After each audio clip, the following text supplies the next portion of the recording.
o Sabino sempre tentando arrumar confusão, né, na vida cristã, né? Lembrando que se ele odeia tanto a igreja, a Bíblia, né, e a igreja, se ele não existisse essas coisas, ele mesmo não estaria cheio de dinheiro, né? Porque ele faz dinheiro com isso. Mas vamos aqui à idiotice que ele acaba de falar. Ele fala que Jesus, né, disse que haveria uma época em que o homem o adoraria em espírito e em verdade, né? E são esses que o Pai busca com verdadeiros adoradores. E aí ele usa essa palavra para dizer que não, que Jesus aboliu o templo ali. Não precisaria mais de templo.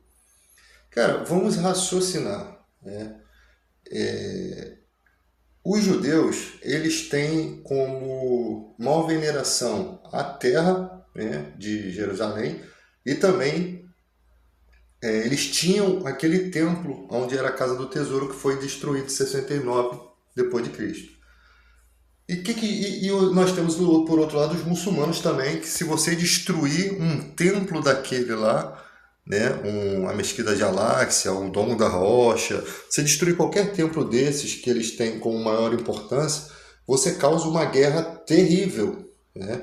Você vê que a guerra é por causa de templo e por causa de espaço territorial, lugares que eles consideraram santos. Quando Jesus fala essa questão aqui, simplesmente ele mostra que, primeiro, Deus se expandiu para todos, né? Primeiro houve ali um povo hebreu que, através deles, Deus queria dizer algo à nação e mandar o seu Messias. E o profeta Isaías já profetizava que aquele povo veria, mas não enxergaria, né? Porque Deus foi lá no futuro, sabendo no futuro, sabia que Jesus seria rejeitado, tá?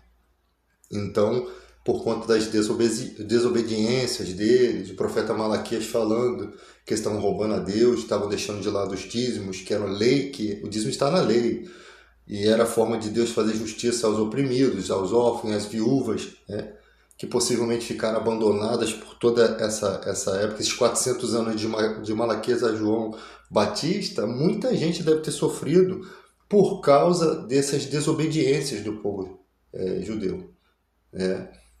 Então, você percebe que o que Jesus está mostrando é que, imagina, hoje em dia, se alguém estoura uma guerra, vem e destrói ali a tua igreja. Você vai fazer uma guerra por causa de tijolo, de cimento? Você não vai fazer uma guerra por isso. Porque você pode reconstruir aquela igreja, você pode construir ela em qualquer canto do mundo. Mas não é assim com os descendentes de Abraão, né? As religiões abraâmicas são o judeu, o islamismo e o cristianismo, né? No cristianismo, né, não temos esse costume de lutar por conta de paredes, por pedras, mas naquelas religiões ali tem. E é naquele momento que Jesus está dizendo isso, né? Jesus fala que no templo não haveria mais pedra sobre pedra, ou seja, aquilo que era motivo de orgulho para os judeus, onde eles consideravam a presença de Deus, foi destruído. É vergonhoso isso, por quê? Porque eles tinham como confiança máxima aquilo, onde tinha ali o Santo dos Santos, o lugar onde estava ali a presença de Deus, onde eles passaram a vida deles toda crendo naquilo, de repente aquilo é destruído. Ou seja, o que aconteceu? Que se é Deus que está presente, ele tinha que preservar. Foi Deus que foi infiel? Não. O povo foi infiel. E hoje em dia, naquele mesmo tempo que é destruído, tem o Domo da Rocha e ao lado a Mesquita de Al-Aqsa, que são de outra religião, do filho mais velho de Abraão, né, os descendentes de Ismael, que estão subjugando aquele lugar. Se assim, estão em cima. Para Israel é vergonhoso isso. Né? Para Israel é vergonhoso isso. Tá?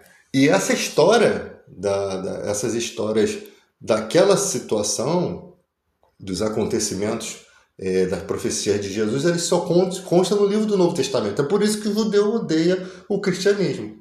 Porque ele fala de uma parte da história que vem um suposto Messias, né, na ideologia deles, que está falando coisas, motivos pelo qual Israel foi abandonado. Ou seja, a continuação da história do Antigo Testamento se encontra ali. Você não encontra em outro lugar. Você tem o Novo Testamento que tentam difamar, distorcer, como se Deus não fosse capaz de preservar as coisas mais importantes para nos atingir hoje e nos impactar e nos converter. E Deus é capaz de preservar. Então tentam de todas as formas. Você vê que Deus não se preocupa em manter uma linhagem assim no livro totalmente perfeito, assim como ele não se preocupa em manter uma história terrena totalmente perfeita. Você tem um monte de mistério, você não sabe quem é Homo sapiens, homem das cavernas, dinossauro, você não sabe semelhança do homem com o macaco, com os primatas, você não sabe o porquê, né? Mas Deus não faz questão de manter tudo certinho, não.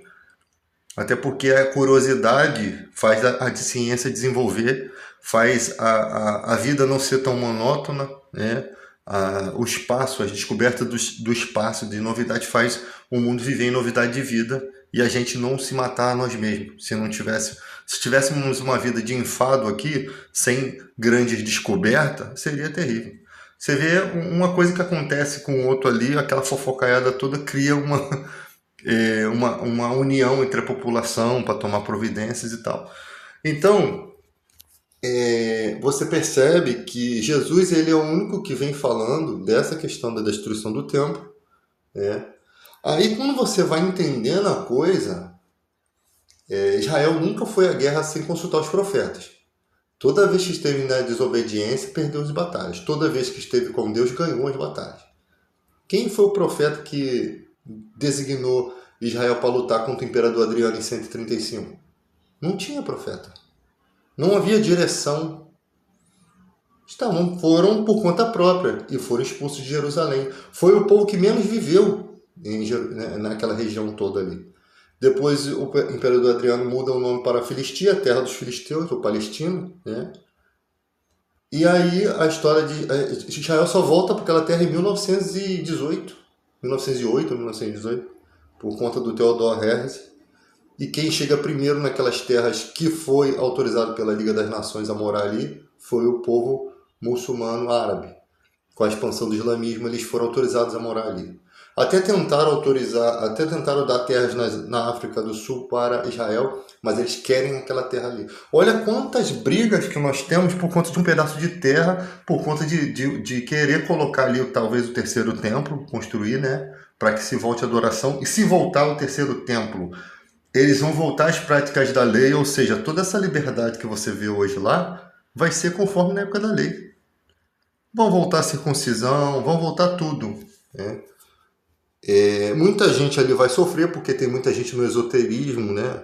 Na cabala, no misticismo, vão sofrer perseguição. Então, quer dizer, por isso que o cristianismo ele fala de coisas que você não... Jesus ele bate de frente com a sociedade. Ele fala do Corban, ele fala ali que os judeus não queriam cuidar dos pais, alguns judeus não queriam cuidar dos seus pais na velhice, aí faziam um acordo, né? Ele fala de como se usou a religião para se ganhar dinheiro, para se deixar as obrigações de lado, como o povo que tinha o conhecimento de Deus negou tanto a Deus e por isso ficaram cegos. Quando Jesus chega ali, tudo começou lá em Malaquias, deixaram de lado os compromissos, órfãos e viúvas sofreram, eles acabaram sofrendo junto. Por quê? Porque eles perderam a sabedoria. Eles achavam que eram religiosos, né, que estavam agradando a Deus, quando na verdade eram os que mais desagradavam. E Jesus vem batendo de frente com eles, por isso que eles odeiam Jesus até hoje. Porque Jesus fala assim, haviam muitos leprosos na época do profeta Eliseu, mas a nenhum leproso de Israel, haviam muitos leprosos na cidade de Israel. E tinha profeta para curá-los, mas Jesus falou, mas Deus enviou para Naamã da Assíria, inimigo de Israel. Havia muitas viúvas assim também, havia muitas viúvas na época, entre os judeus na época do profeta Elias. Mas nenhuma das viúvas de Israel foi enviado profeta para fazer o milagre da prosperidade ali. Mas a viúva de Sarepta recebeu o milagre. Então, esse tipo de comportamento de Cristo em relação a eles, do Messias em relação a eles, porque o Messias citado no Salmo 110, ele é sacerdote da ordem de Melquisedeque. Melquisedeque é mais importante que Abraão. Por isso que Abraão deu o dízimo a Melquisedeque. E diz Paulo que Abraão deu na figura de Levi, que ainda nem havia nascido. E Melquisedeque é quem abençoa Abraão. E devemos considerar que aquele que vem da linhagem de Melquisedeque que foi escolhida por Deus, o Messias, ele é muito mais importante. E Abraão, ali é 400 anos antes da lei. Abraão foi justificado pela graça, pela fé. Pela fé. Ele creu e isso lhe foi imputado por justiça. Antes de haver a lei, já havia um mistério de Deus relacionando ali o Messias com a nova aliança. Se você comparar, né, a nova aliança, antes da lei, já havia ali uma história, ou seja, profetizando que no final de todas as coisas, esse sumo sacerdote que se tornou Jesus, da ordem de Melquisedeque, seria de uma ordem maior do que a ordem levítica. Então tudo que ele fala é muito mais excelente. E diz que ele é mediador do melhor concerto baseado em melhores promessas. Quando você vem para o Novo Testamento, tudo parece loucura e tudo para o judeu vai ser loucura. Porque você tem um homem que deixou um nome, que está acima de todo nome, em que Hebreus diz que todo joelho se dobra, no céu, na terra, debaixo dela. Tem ali dizendo que quem não honra esse homem, o filho, não honra o próprio pai. Então você tem um homem que, lá em Daniel, tinha um homem que alguns dizem que Deus não divide sua glória com ninguém, mas lá em Daniel, no livro de Daniel 7, tem Deus dividindo sua glória com esse homem. E esse homem é o Messias. E ele cumpre a profecia de Miqueias, que nasce em Belém e Efratá. Essa cidade não existe mais, impossibilitando do Messias vir depois do primeiro século, porque ele teria que nascer em Belém e Efratá. Ou seja, quem disse isso? O profeta de Israel. Então, se o falso Messias, o anticristo vier, ele teria que nascer em Belém do Efratá. Não tem como ele nascer, não existe mais essa cidade. Foi destruída, como que ele vai nascer? A não ser que crie uma cidade e coloque um nome só para cumprir a profecia. Vai fazer igual Jesus, que subiu num jumento só para cumprir a profecia. Mas construir uma cidade é muito mais difícil, porque a Jerusalém é a cidade onde nasce Davi, né? O rei Davi. E o Messias viria dessa cidade também. E Davi o chama de Senhor, né? Disse Adonai ao meu Adoni, disse Yahvé ao meu Adoni, disse o Senhor ao meu Senhor. Ou seja, Davi tinha dois senhores ali nesse texto. E nesse mesmo texto mostra que um desses senhores um é Deus, que é Yahvé, né? E o outro quem é? Ele é sacerdote da ordem de Melquisedeque. Tá? E falam que Davi não é profeta. Na Bíblia, no Novo Testamento, fala que Davi era profeta. Jesus pega um texto de Davi, esse mesmo Salmo 110, e diz que ele falou pelo Espírito. O Salmo 22 mostra o que Jesus fala na cruz, Deus meu, por que me desamparaste? Mostra as vestes de Jesus sendo repartidas e sobre a sua túnica lançado sorte, mostra as mãos e os pés sendo transpassados, e um só salmo tem revelações da crucificação. Aí depois vem Isaías, fala que ele era oprimido, né? Também, então, se você ler as profecias, você vai ver que todas as profecias têm uns encaixes. É porque as pessoas não entendem que uma profecia ela não é falada de forma seguida. Tem muitas coisas espirituais ali que são faladas assim, aleatória.